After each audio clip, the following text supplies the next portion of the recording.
Hello again, KCIW listeners, and welcome to Curry Café. I'm Rick McNamer, producer and volunteer. Every Sunday, host Ray Gary puts together guests and volunteers to discuss topics of interest to our community. We also invite our listeners to text in their questions or comments on our text line at 541-661-4098. Again, that's 541-661-4098. Now here's Ray to tell us about today's show. I'm going to tell us about today's show in just a minute. I have a couple of things to mention that we basically all know. Roberta Flack died this week. We'll miss her greatly. She had a wonderful voice and just wonderful interpretation of the songs. And Gene Hackman died under kind of strange circumstances where I guess they haven't figured out what's all about yet. Haven't heard, no. And another very important day in history. On this day in 1933, the original King Kong opened in New York. Seen it 100 times. Yeah, so I have every word memorized. So now we'll get down to the real purpose of the show. We will let our guest introduce herself and tell us a little about herself, tell us what she's going to do, and we'll just go get a beer. Well, hi, everyone. My name is Tabatha Rood. I live in Gold Beach, and I had the pleasure of meeting Rick and Ray at an event in Gold Beach last week. I work with a couple of forest collaboratives in Southern Oregon, and a lot is going on with public land management in Curry County and nationally. So I really wanted to talk today about the myth of mismanagement or forest mismanagement and exactly what it means to manage public lands, just to give the public a little bit better understanding what pressure agencies are under and what we can understand about it to make it a little bit better for everyone. My background, I have a master's in forest resources from the University of Washington and an undergrad from University of Oregon, a bachelor's in anthropology, which gives you a little bit of social science and natural science. I've also worked for Bonneville Power Administration up in Portland and recently the U.S. Forest Service in Gold Beach. Today, I must make the statement that I do not represent the federal government, but I do have some experience to share and things that I think people should know about. So thank you for having me on. Well, we're thrilled, and it's a good thing that you aren't a part of the federal government right now. Sounds like. My heart is definitely with my federal friends and a lot of folks that have lost their jobs recently. Yeah. I recently saw something about a woman who had just gotten a degree in anthropology, and she was doing African American studies, and I guess the kind of the unwritten rule or the policy of anthropologists is not to study their own culture. Did I hear that wrong or? Typically, and that's actually, there's really 4 disciplines of anthropology, and depending on how the school breaks it down, linguistics and linguistic anthropology oftentimes gets put into maybe the English department or the language department. But linguistics, archaeology, biological anthropology, which is human evolution, and then cultural anthropology is really more of the ethnographer and the participant observation.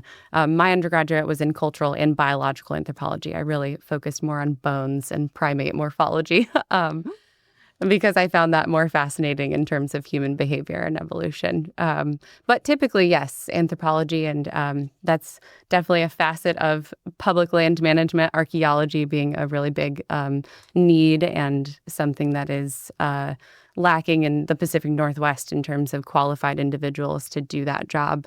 Yeah, it's very integral to public land management. When I was in high school, that's one of the 3 fields I was interested in being in and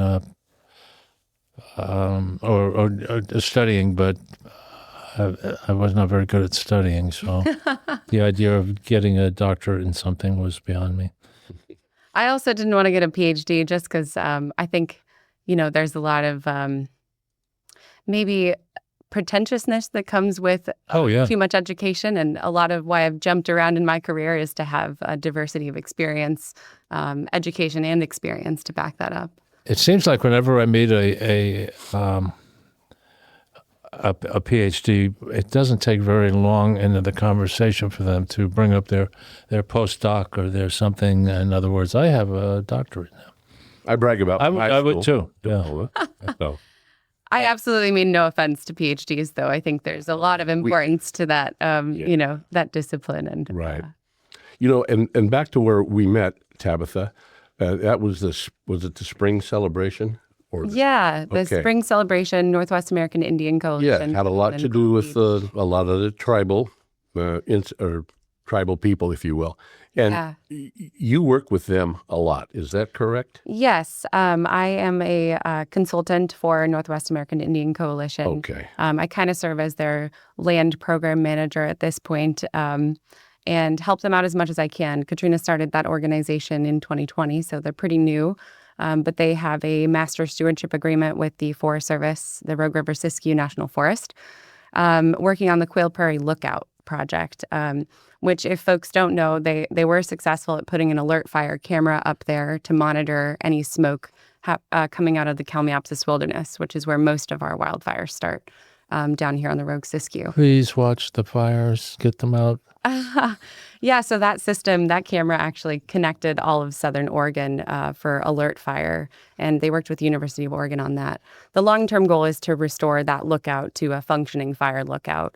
However, it's been damaged significantly by the public in the last 10 years, and more recently, the top blew off in a windstorm. So we're working through the National Historic Register process, which concerns the State Historic Preservation Office, to be able to replace that structure in kind with its historic quality. Those fire lookouts, do they still have them? Some of them around? They're around. Most of them are actually recreation rentals now, and have to be maintained as such. So you can rent them out. They're amazing places to go and stay for an evening. But most of them do not function as actual fire lookouts any longer, because there is so much kind of like satellite and drone imagery now. Yeah. Okay, so they're actually unnecessary in most cases. Well, and I think they've been difficult to staff. Back to the reduction of Forest Service employees, the Rogue and the Siskiyou used to be separate forests. And in the late 90s were essentially combined with a reduction in force, which is similar to what's happening now.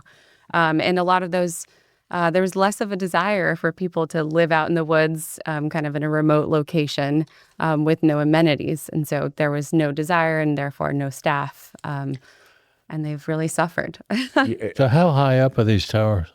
Oh, they depend. I think Snow Camp Lookout might be around 1,400 feet elevation. I'm not really No, I mean the tower itself.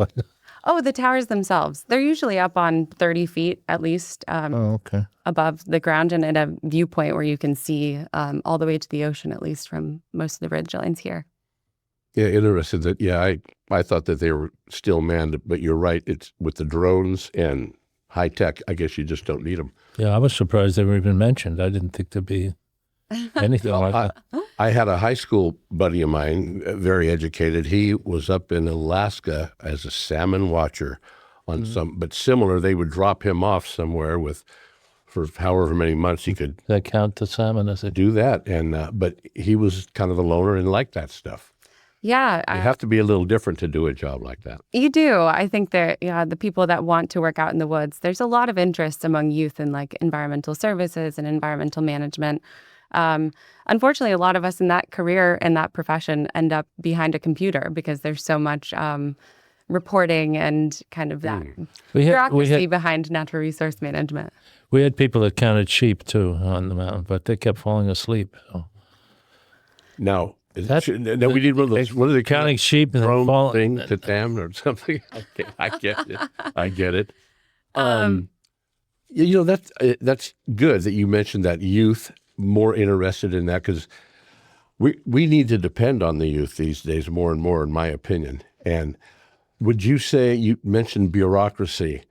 You think there's probably too much everywhere, but is that a big problem in what you're encountering in all of your fields of work that you have? Yeah, so I think that, there's a lot of desire for accountability at all levels. And so having a position that is purely field-based doesn't pay the bills, to be frank. So a starting GS4, which is kind of the ranking scale for federal employment, they're making less than $30,000 a year.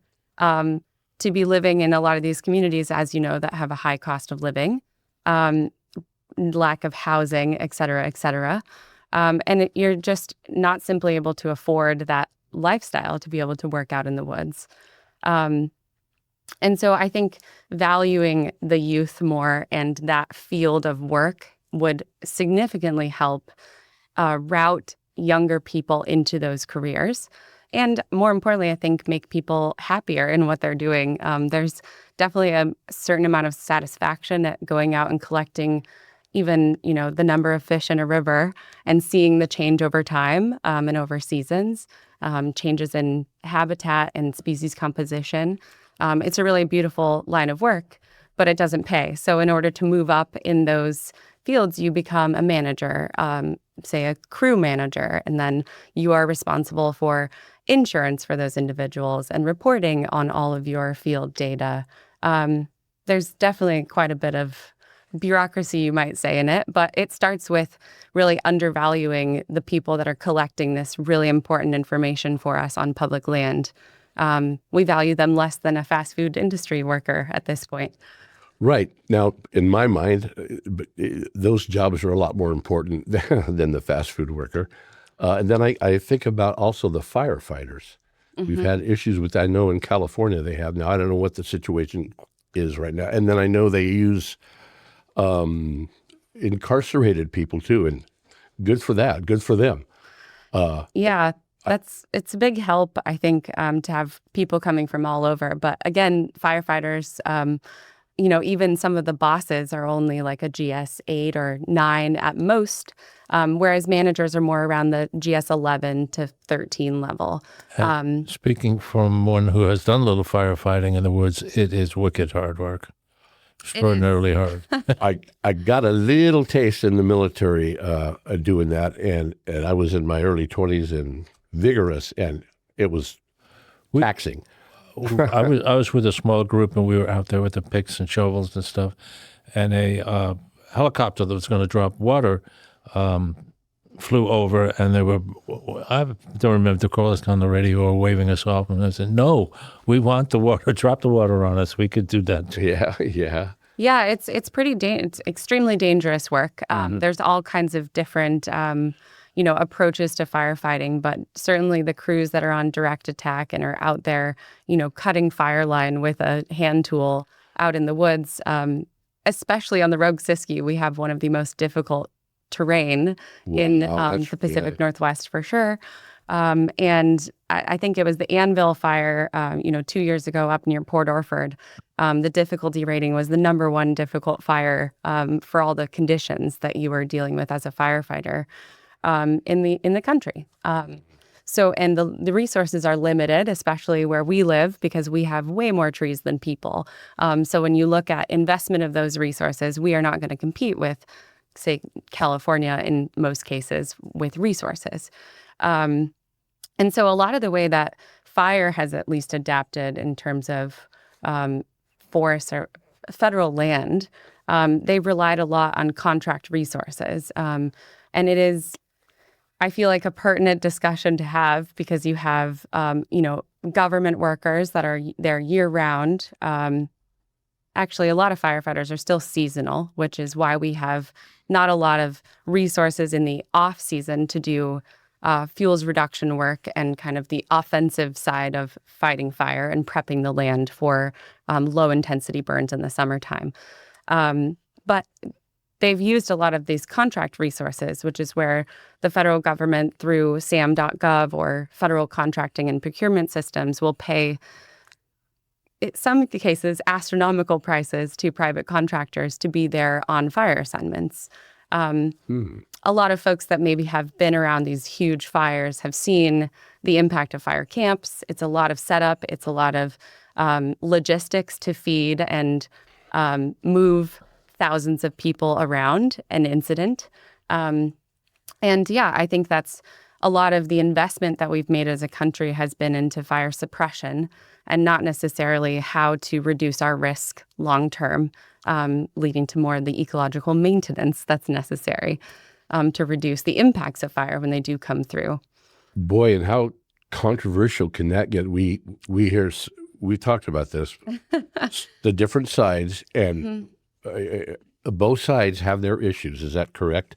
Oh, absolutely. Yeah, I think, a lot of how we've got to where we are, I think, is, it starts with the removal of Indigenous people from the landscape. Back at the origin of the United States of America. If you've seen the documentary on the American buffalo, that's a really good example of the removal of a keystone species for ecological health on the plains and the people that really valued it. And so fire is a really big story for that as well. Native American people, especially in the West, used fire as a management and maintenance tool for a lot of unique habitat and unique species. It's great for, deer and elk to have fresh browse. It also maintains an open forest to be able to walk around in pretty easily to collect things. And so we've really changed the regime of the forest from a maintained landscape into one that's, more or less, quote unquote, wild, which is why there are issues with wilderness areas and kind of how to manage those, because wilderness is really a misconception of a place that we've not touched, but everything that on this earth has been touched by human beings at one point. Way touched by human beings. Yeah, so we kind of went from this, fire suppression exclusion area to then single species extraction with heavy logging and, the fisheries on the Columbia River. Another great example of just exploitation of resources to a point of kind of critical environmental concerns, which really launched the environmentalist movement in the late 60s and early 70s. And a lot of the legislation that applies to public land management today was born out of that era of seeing muddy rivers on fire, no fish for anyone. Right. And, clear-cut moonscapes that have massive impacts to rivers and ecological health. And what about controlled burns? I've heard positive negatives about that. Do you have an opinion on those? I mean, sometimes they work, sometimes they don't, maybe? Well, again, we're at a point where it takes, in a maintained landscape, you used to be able to set a fire and it would be low intensity burning across the landscape. Now you have to do more preparation of the land before you can reintroduce fire because the fuel loads are just too high. So I would say I am a big fan of prescribed burning. Okay. The collaborative I work with actually has tentatively received quite a bit of funding to get prescribed burning back on the landscape, especially where we've done the land preparation and in unique habitats like meadows that require fire for their species and their existence. Okay. And the original Indigenous people, if I'm not mistaken, they use that a lot. Quite a bit, yeah. Burning, okay. Mm-hmm. But there's still a lot of backlash from some people that think that's not the right thing to do. Well, I think it depends on the time of year that you're doing it. In a lot of incident management, for instance, in the summertime, they do use back burning as a tool to control kind of a big box around a wildfire. And that's for community protection, public health. But depending on the wind and the temperature and the conditions, these fires make their own weather patterns, really. Back burning has caused a problem or two once or twice. It has. There was actually the Calf Canyon fire down in New Mexico was another example of a prescribed burn that happened at a time when residents weren't able to burn. And it's not only Native people that burn. There's, right. A lot of cattle grazers, a lot of different people over time have used fire as a very useful tool to manage larger landscapes. But yes, there have been examples of that, and we are a very Sioux-happy country. So I will say that there is never an action that goes unpunished or without consequences. Yeah, I agree. That can get pretty outrageous and crazy and be a detriment to whatever we're trying to do. Yeah, and that one bad example or that one bad egg can make a new rule for people that makes it very difficult to get fire on the landscape. Now, I'm going to go back. You said something, I'm trying to, my notes, the single species, what was that about?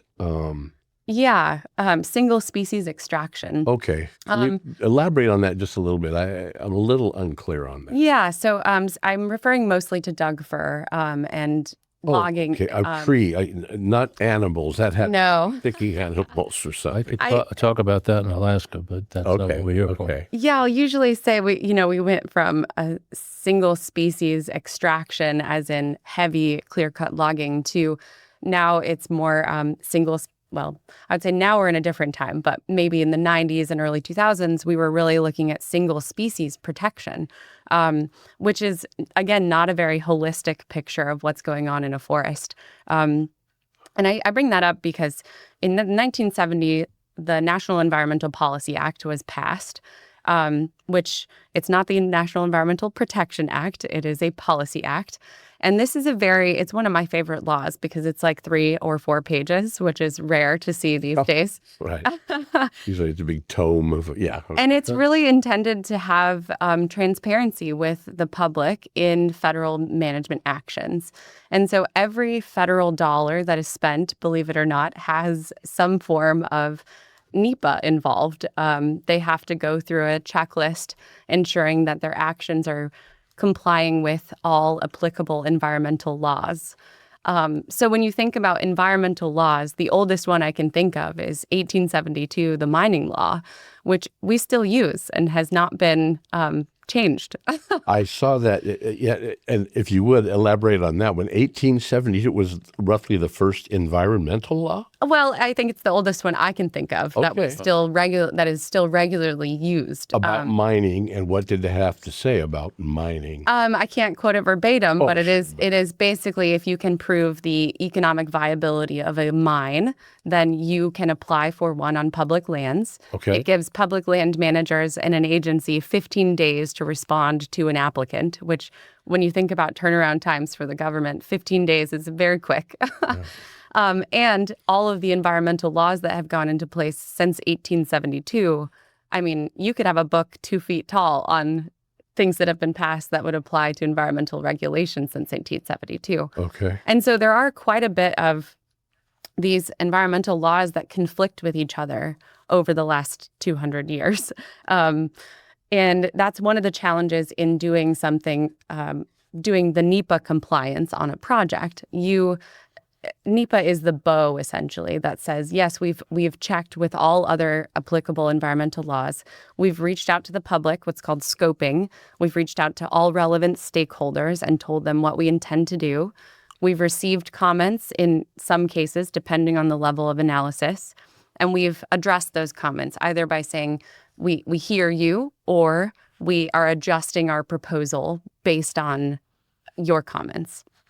And so it really depends that's why the process takes a while, is because there can be feedback from the public. There's kind of 3 different levels of environmental analysis within NEPA, and each agency has its own regulations under the Code of Federal Regulations to implement the National Environmental Policy Act. It actually used to be the Council of Environmental Equality, or Environmental Quality, CEQ, and they were kind of instrumental in setting the standard regulations for agencies. And then from there, agencies adopted their own regulations.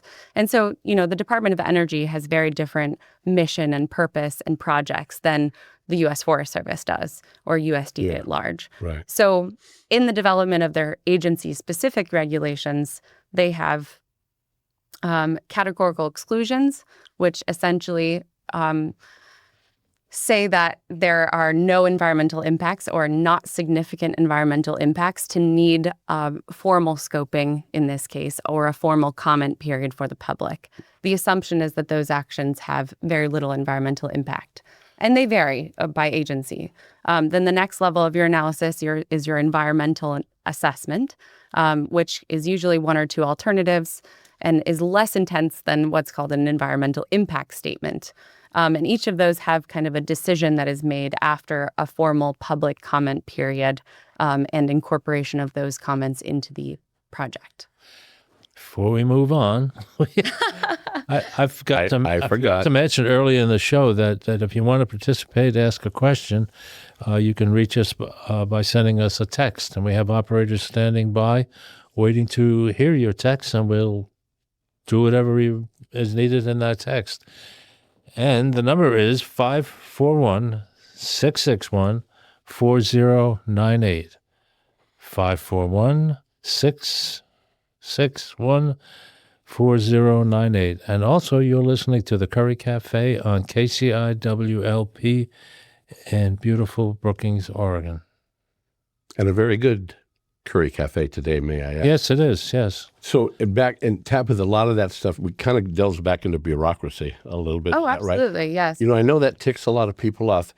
Back in the 60s and 70s, I was around, of course, but that was, to me, it was like we're finally starting to care about our environment, where I don't think we did too much. It was all about profit and... The word ecology was a word that all of a sudden everybody knew what it meant. Not many people did before that. Right. Absolutely. Unfortunately, and like we had talked earlier about, not everything was rosy with the environmental movement, but I think most of it was, in my opinion. Yeah. But now it's turned around. Now they want to go back to don't tell us what to do. We're going to go ahead and do it.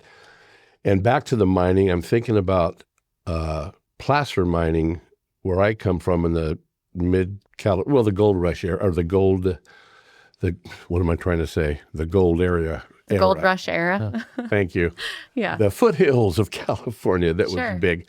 Placer mining was a big deal. Mm-hmm. Now, I don't know all that much about it, but it was doing a lot of damage. But they were basically just washing down hills to get the gold. Yeah. And that's where mining like that, let's have some rules, and to not destroy completely the landscape in the zeal to make a profit. Absolutely. And I think there is, to your point, yes, the environmental movement was absolutely necessary for protecting what resources were being damaged during that time.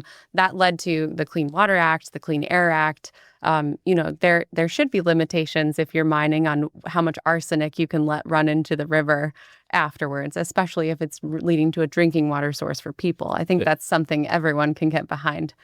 There's a lot of placer mining goes on in the parts of Alaska where I lived, and it's very carefully regulated and very, I don't know. I didn't even think it was allowed. The miners don't like it for the most part. Yeah. Well, but this idea of using these huge hoses to just wash down a hill, and the hill's gone, and sometimes they find ivory and all kinds of other stuff in there too, but it needs to be regulated. There needs to be definitely, I think, it needs to be a balance, right? There needs to be some regulation to protect human health and safety.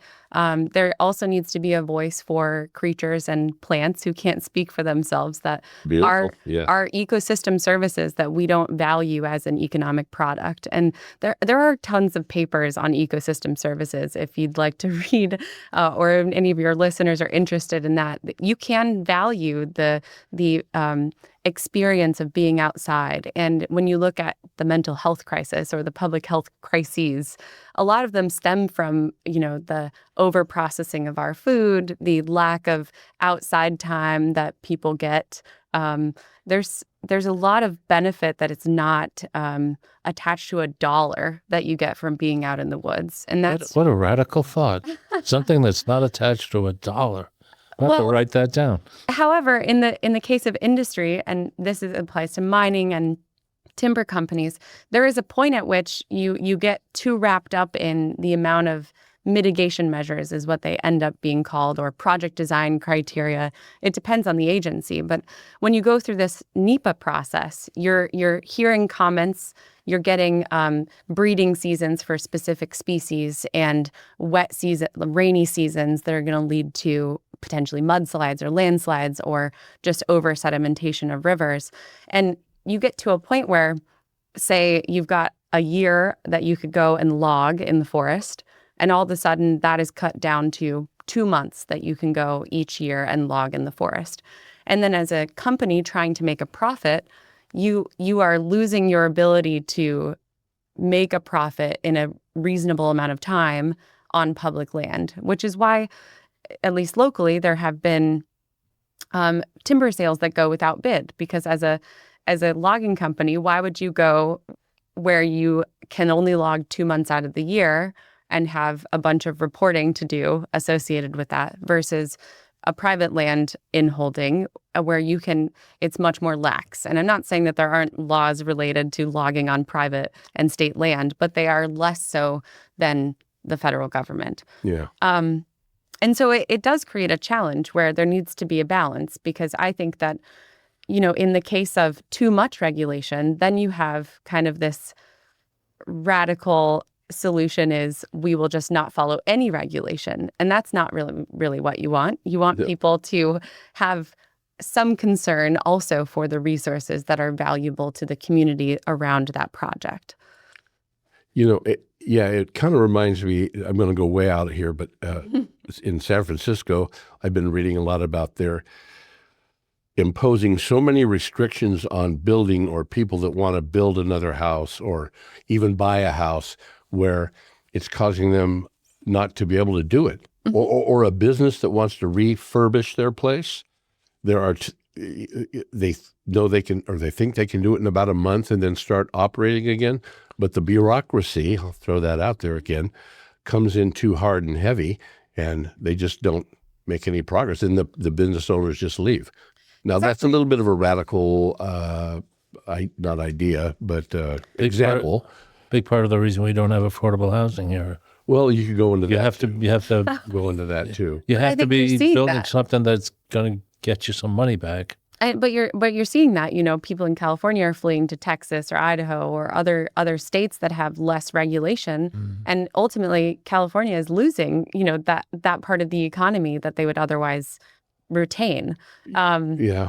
And I'm not saying that their laws are completely wrong, but I am saying that there needs to be a balance, because there is a huge consequence of inaction. And so if you are just stopping projects for one reason or another, no matter what they are, you're stopping them. You're essentially not doing something productive. And a lot of the way that I try to address these kind of interdisciplinary issues or very complex issues is finding a mutual solution. Like, what are zones of agreement? Where can we find a solution that is a compromise? So no one's 100% happy, but you're seeing some protection of clean water and an economy that supports local people. The compromise, that must be a hardest part of what you do sometimes, is try to get both parties. We do have a text I have to read real quick. Thank you for the text, or unknown, but they said, you mentioned NEPA several times.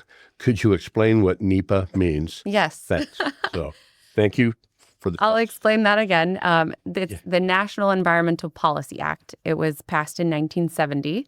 It is essentially an act that acts as a bow on environmental laws.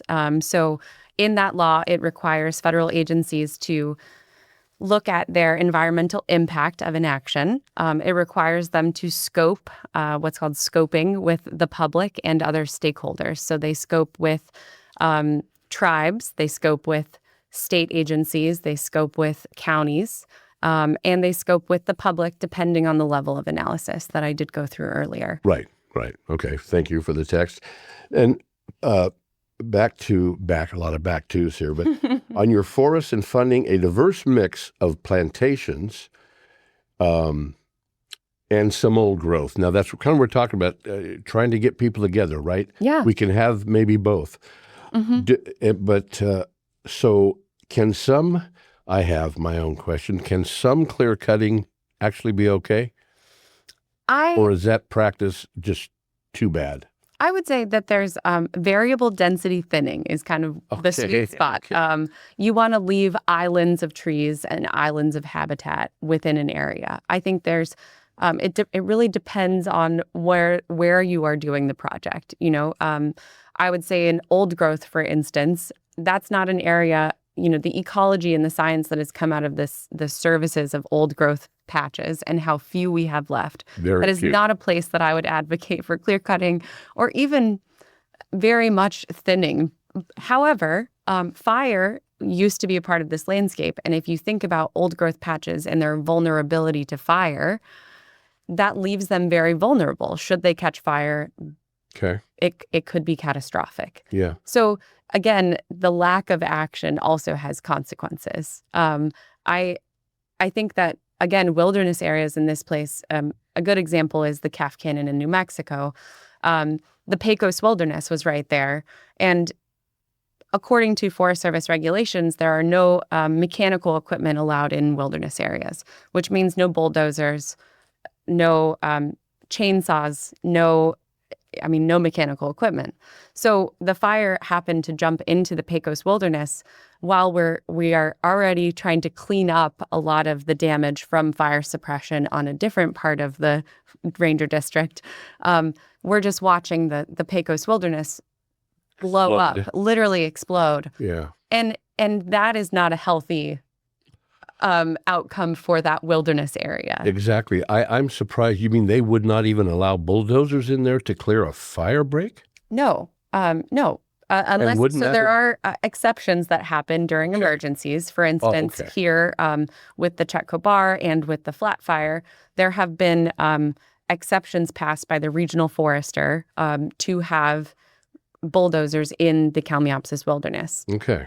However, that comes with a healthy amount of litigation, usually after the event, because if it wasn't necessary, if it proved to not be necessary after the fact, people are quite upset that there was a break in that administrative boundary. Boy, and I mean, in that situation, what a hard decision that would be for somebody to make.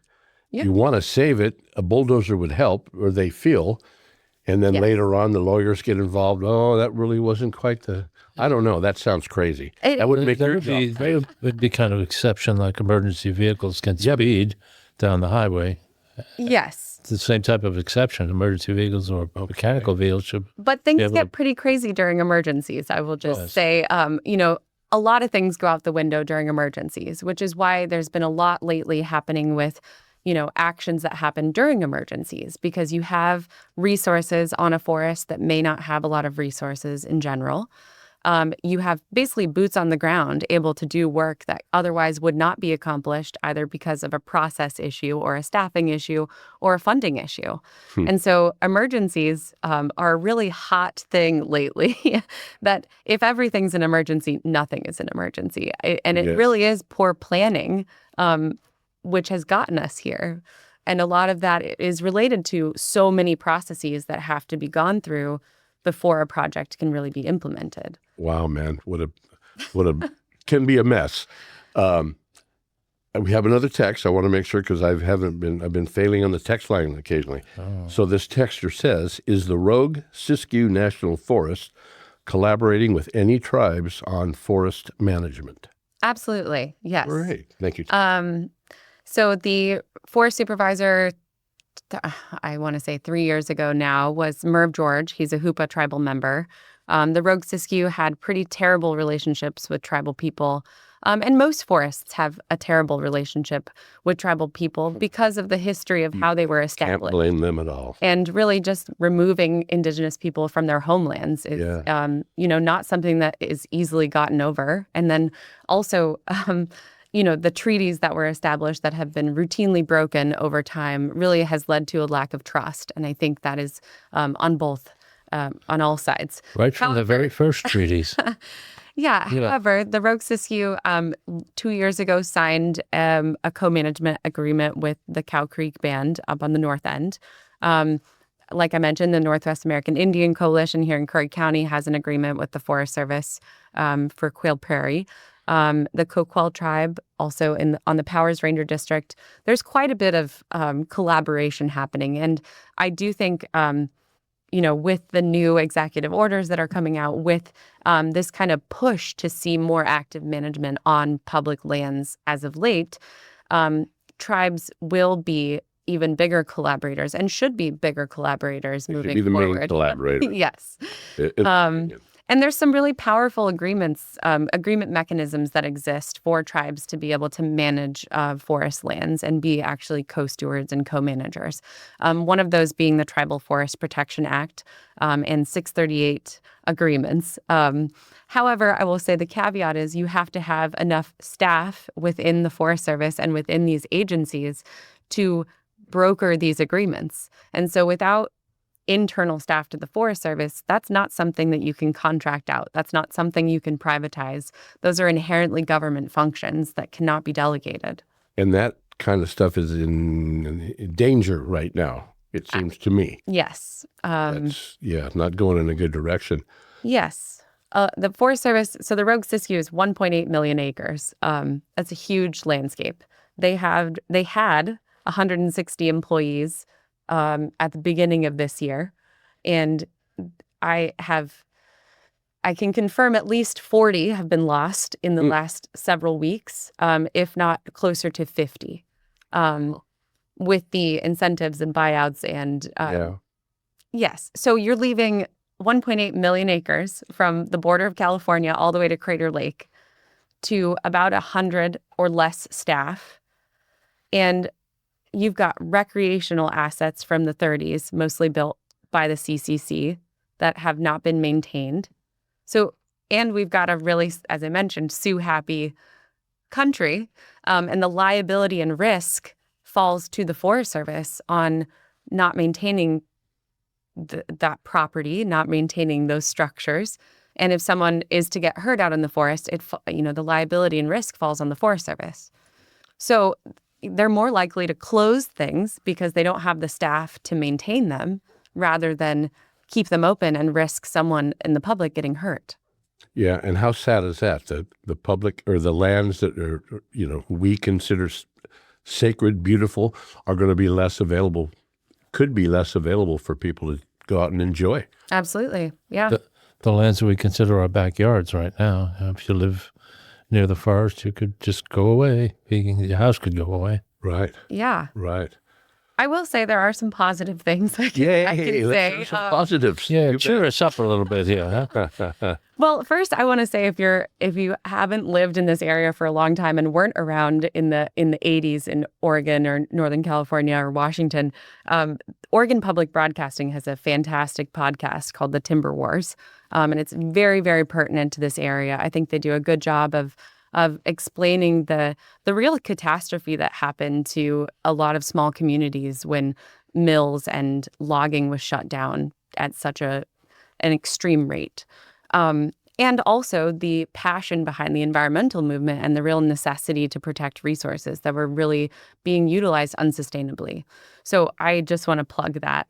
I think that there have been a lot of successful projects. There's small organizations working all over Curry County and Southern Oregon to implement projects on public land. And it's really the relationship building, and it's building that trust, because even within the Forest Service or within agencies, there is maybe a lack of trust between resource specialists and the timber shop. There's a lack of trust between recreationalists and, wildlife. There are lacks of trust within that agency, and then compounding that, like I mentioned, the process to even get to launching a project with the public, then to have the public not trust the agencies on top of that, it just makes it so that nothing can get done quickly. And in lieu of nothing getting done, then we're more at risk for catastrophic fires, lately. But all kinds of things. Insects and disease also come to mind. You have these plantations that have grown up from clear cuts that were replanted, regenerated, that people think are forests, but they're not really forests. They are old plantations. It's not a natural forest. And so to maintain those and make them more like a natural forest, that's where we need the variable thinning. And you need mixed age classes in a stand of trees to really have it be sustainable over time. Otherwise, you have a monocrop, and it's very susceptible to a lot of insect and disease infestations. Okay. And that's perfect as far as I'm thinking when I drive down back and forth to Sacramento once in a while. I go down 101, the little town of Scotia, if you're familiar with that. Now, when I drive through it and I see, oh, look, this fort, it's beautiful, it's thick. And I'm thinking, because that was a big logging area, big logging town, that probably isn't all the natural good stuff that should be there, is kind of my guess. I haven't done enough boots on the ground in Scotia, but I do know what you're talking about. And yeah, the whole place seems to be, it is a mill town. And I would imagine actually nowadays they're probably doing better, a lot better than they were in the early 90s. I see a lot of big mills down there when I drive through it. Because so many mills have shut down. I mean, really, Southern Oregon used to have a plethora of mills and small mills, but now we've got South Coast here in Brookings, and in Coos Bay there's a mill, and I think Roseburg and Drain are like the closest ones after that. Okay. And yeah, I wouldn't quote me on that, but certainly there is now we have this issue where we have a recognition of a need to do some more active thinning to reduce our wildfire risk, especially. However, we don't have the industry set up to receive that amount of fuel and that amount of lumber. So now, we've got a supply and demand issue.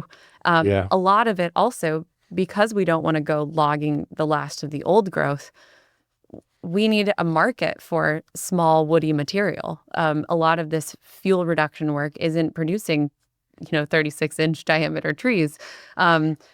That we need to adapt our market to be consuming materials that are made out of small woody material. Yeah.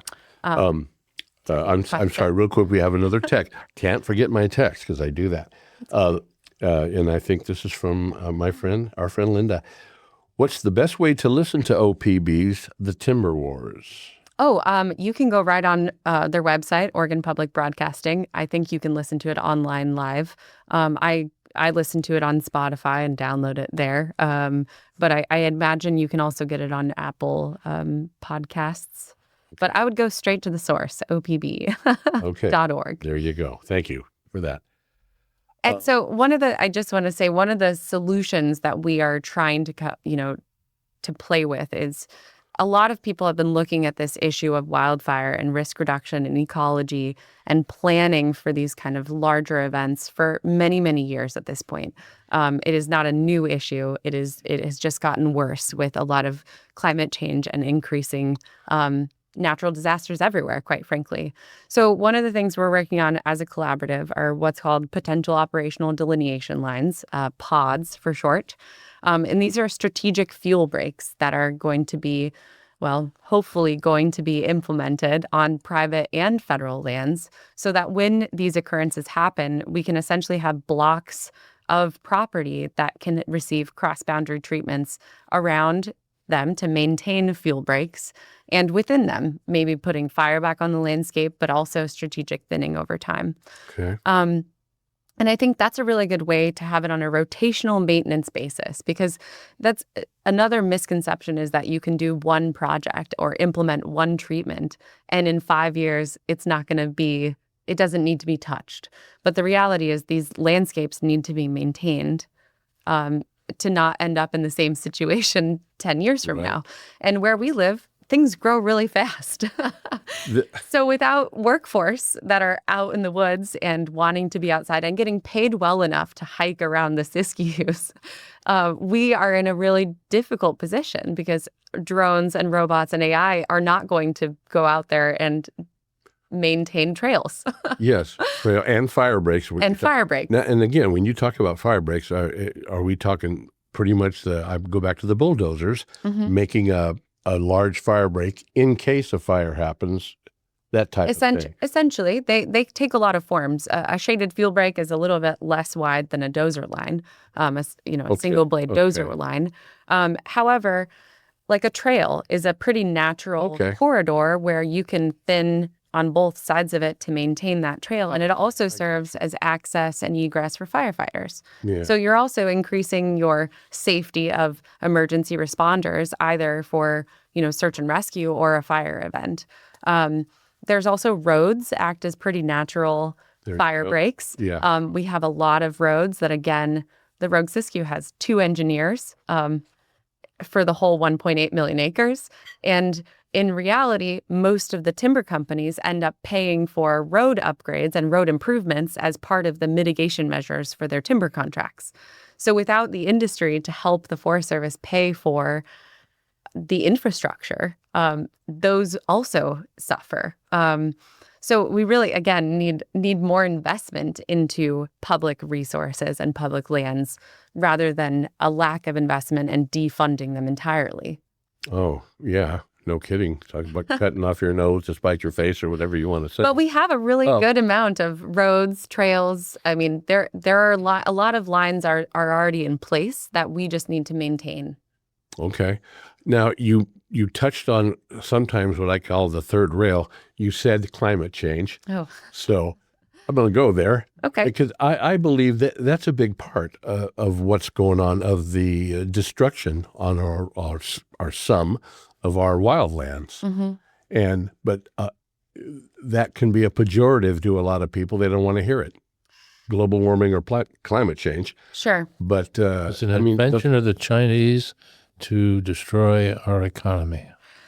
Well, I will say that I have family members that don't believe in climate change, and Me too. My my father went to school in Goose Bay in the '80s, and they were more afraid of ice age again than they were of global warming. So, I understand where people are at, and I also understand how much science has come under so much criticism because numbers are simplifications of complex ideas, and they can be manipulated, as we see on either side of the aisle.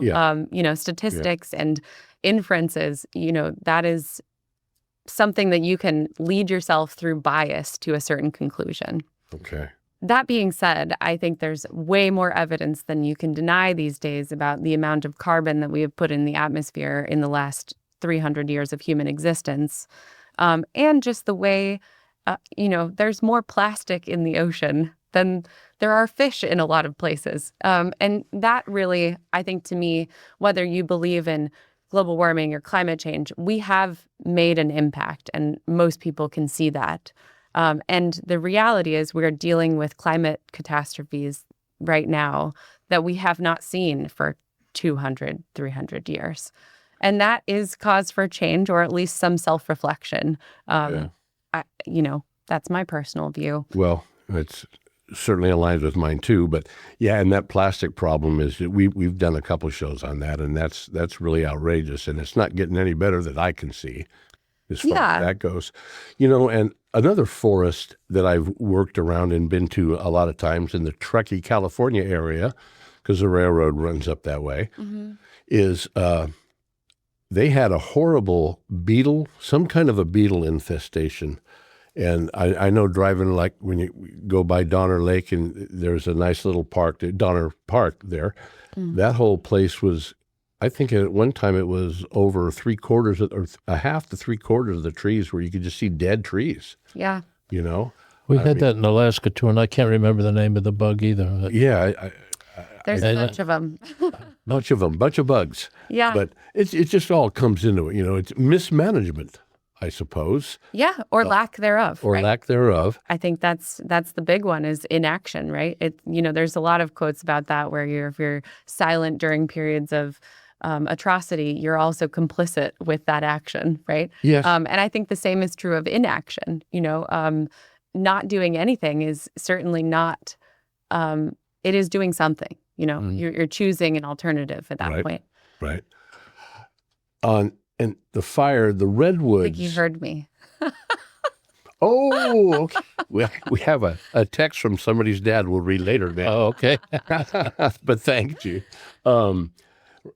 Down in the 101 again, down towards Leggett area, there's if you've been down there, there's a pretty tight, curvy area there. Yeah. And they want to open that up for trucks to get through a little better. But that's old growth redwood forest. And back to what you were talking about is how much do we allow? And there's a fight right now going on. I think it's already been approved to cut down a few of the old growth trees. No, not 100%, but this is what I'm pretty sure is going on. And so there's the decision again, okay, we'll let, like you were talking about, compromise. Yeah. Okay, go ahead and cut down 10 of the old growth redwoods. I don't know where it's going to go yet, but sure, that's part of what's going on, part of what you have to deal with probably on a almost daily basis. I can't believe it. I think that comes down to, it really is like that community. You also need to look at what are the alternatives. If allowing more trucks to get through that area is going to reduce the amount of aircraft that are flying, the trade-offs. You're looking at the trade-offs there. And if you're going to cut one down, you might as well plant 10. I mean, that at least is They're not the same. Redwoods they're much older than we are, and I don't particularly love cutting any one of them down. But Right. to my point, not cutting one tree down might actually lead to all of them burning down. In the case of redwoods, they love fire, so I wouldn't say that that's an issue there. And I think more of the debate is over how much more traffic do people in that part of the world want from San Francisco? I know that same debate has happened with, the 199 corridor or even the road over from Medford to Gold Beach. There's a higher impact of traffic in that area. So I would also ask, what are the impacts of heavier traffic on the redwood forest right there in general? And, you said redwoods love fire. I've heard that too, and that's a mind blower to me. But I guess they're the bark. tree. I'll have to get that. Yeah, the tree itself. The thick bark that they have. How would they love fire on that? They have a very fire-resistant outer layer. Oh, okay. You'll see some of them have these beautiful, cat face scars from fire. Okay. And ultimately, it's reducing their competition with other plants. When you think about, how some species require fire to even blossom, to even release their seeds. Right. That is also a response of some species that have seen fire for so long that they've adapted to using fire to their advantage. And there's quite a few of them like that. Yeah. Unfortunately, there's just so little redwood old growth left. Absolutely, which is why I would say we really need to look at the true value of those redwoods versus the economic value of increased traffic in those areas. Okay. And I think there's a better solution. That's a rare answer. No, that's great. By the way, I can't believe it, running out of time here. I know. Down to the last few minutes. Running right up to the end. Well, Tabatha, thank you for coming in. We've already discussed. Hopefully you can come back a lot. I would love to explain more because I just think there's so much just misunderstanding of how difficult it is for a lot of public land managers to manage land with the amount of risk and liability that they take on as a district ranger or a forest supervisor, for instance.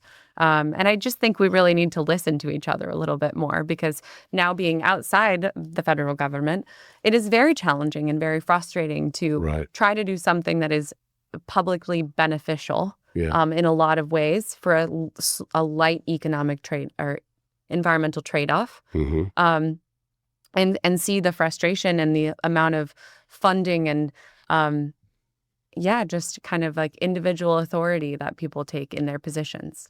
Each side thinks that is just simple. The environmental side says, don't cut down any trees, and the other side says, let's just cut down all the trees. Well, simple solutions both ways. And as Tabatha says, it ain't easy. No. Even with both sides. And I do have to say, coming from the Sacramento Valley, my flat, hot Sacramento Valley, just living in this area makes me, and I think most people, aware of how wonderfully beautiful this can be. And it is hard to see any destruction happen.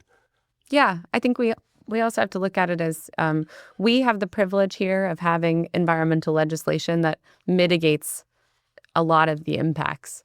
When a lot of things that we are doing lately have impacts in other parts of the world that have no protections for the people or the environment that it's in.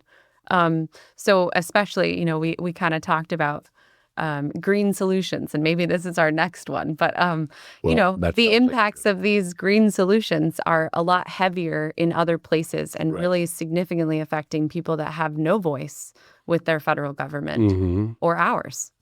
That's the trouble with a lot of knee-jerk reactions, I suppose, which can happen on both sides. Yeah, absolutely. Wow. So I hope we can find some middle ground. Well, okay. Thank you, Tabatha, for coming in, and we certainly hope to see you again here very soon. And she's thinking about doing a show. I'm going to throw that out there. You never know. If I can find the time, Rick. I have to make sure I thank you, too, since we've learned in the news lately how important saying thank you is. Because in World War III. Yeah. But, thank you guys so much. Thank you, Tabatha. Okay, we got just a little bit of time left, and I guess that's going to be it for now. I think we're going to talk about emergency preparedness next week. We'll find out. You're listening to KCIW LP in beautiful Brookings, Oregon. you.